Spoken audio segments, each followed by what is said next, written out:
اس کی آنکھ کھلی، ہڑبڑا کے اٹھی اور اس نے بھاگ لگایا۔ بھاگتے بھاگتے بھاگتے بھاگتے اپنے گھر پہنچی، گھر جا کے اپنے ابا سے سارا واقعہ بیان کیا کہ اس طرح سے میں پھنس گئی تھی۔ ایک گھر میں داخل ہوئی، وہاں یونیورسٹی کا ایک لڑکا مجھے ملا اور مجھے اس نے کمرے میں اٹھا دیا اور پھر مجھے نیند آ گئی، مجھے پتا نہیں کہ میرے ساتھ کیا ہوا ہے۔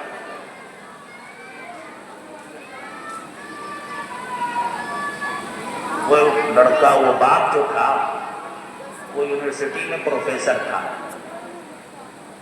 اچھا، میری یونیورسٹی کا طالب علم اور اس نے کوئی گندی حرکت تمہارے ساتھ کی ہو؟ اس نے تلاش شروع کر دی۔ اگلے دن پہنچا، حاضری لی، تمام لڑکوں کی حاضری لی۔ وہاں چند لڑکے غائب تھے، ان کے گھر پہنچا، یہ لڑکا بھی غائب تھا۔ یہ لڑکا اس باپ کو ہسپتال میں ملا۔ جب اس لڑکے سے ملا، اس نے یہ ظاہر نہیں کیا کہ میں اس لڑکی کا باپ ہوں۔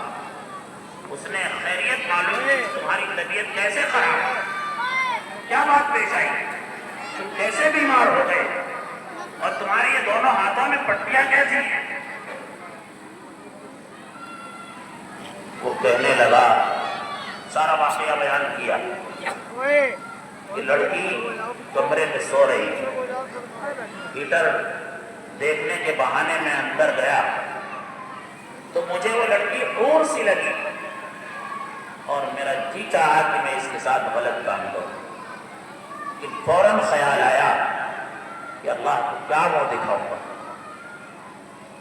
وہاں سے میں واپس آیا اور میں نے آگ کے اندر اپنے انگلیاں جلا دی ہاتھ، اور یہ احساس دلایا اپنے آپ کو کہ یہ انگلیاں اس آگ کے اندر جل رہی ہیں اور یہ آگ مجھ سے برداشت نہیں ہو رہی ہے۔ کل قیامت کے دن جب اس کے بدلے میں تجھے جہنم میں ڈلایا جائے گا تو پھر کیسے برداشت کرے؟ اور میں انگلیاں جلانے کی وجہ سے بے ہوش ہو گیا۔ پھر مجھے پتا نہیں کہ مجھے اسپتال میں کیسے لایا۔ جب اس نے یہ خبر سنی پروفیسر نے، تو اس نے فوراً اعلان کیا کہ دیکھو سن لو اسپتال والوں، میں اپنی لڑکی کا نکاح اس طالب علم سے کرتا ہوں۔ بتائیں، جب کوئی گناہ سے بچتا ہے تو اللہ اس کے لیے راستہ کھولتا ہے، راستے کھولتا ہے۔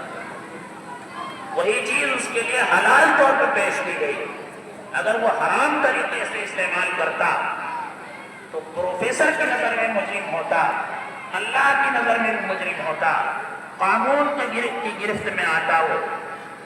لیکن اب اللہ تعالیٰ نے وہی اس کے لیے حلال کر دیا۔ اپنے نفس کو پاکیزہ رکھو اور گناہ کرتے ہوئے یہ احساس رہنا چاہیے، گناہ اگر احساس ہے یہ کہ اللہ دیکھ رہا ہے تو پھر انسان گناہ نہیں کرے، یہ خیال ہمیں رہنا چاہیے ہر مسلمان، کیونکہ اللہ تو ہر حال میں دیکھ رہا ہے۔ ہم جب کہیں دیکھتے ہیں کہ کیمرے لگے ہوئے ہیں تو ہم صحیح ہو جاتے ہیں، اپنی زبان سنبھال کے نکاح بولتے ہیں، ہماری زبان سے کوئی بات غلط نہ نکلے، اپنی حرکت بالکل صحیح کر لیتے ہیں، اپنے کپڑے درست کر لیتے ہیں، کہیں غلط طریقے سے غلط بولیا، غلط طریقہ، غلط بات، غلط عمل ریکارڈ نہ ہو جائے اور پھر بعد میں لوگوں میں رسوائی کا ذریعہ بنے۔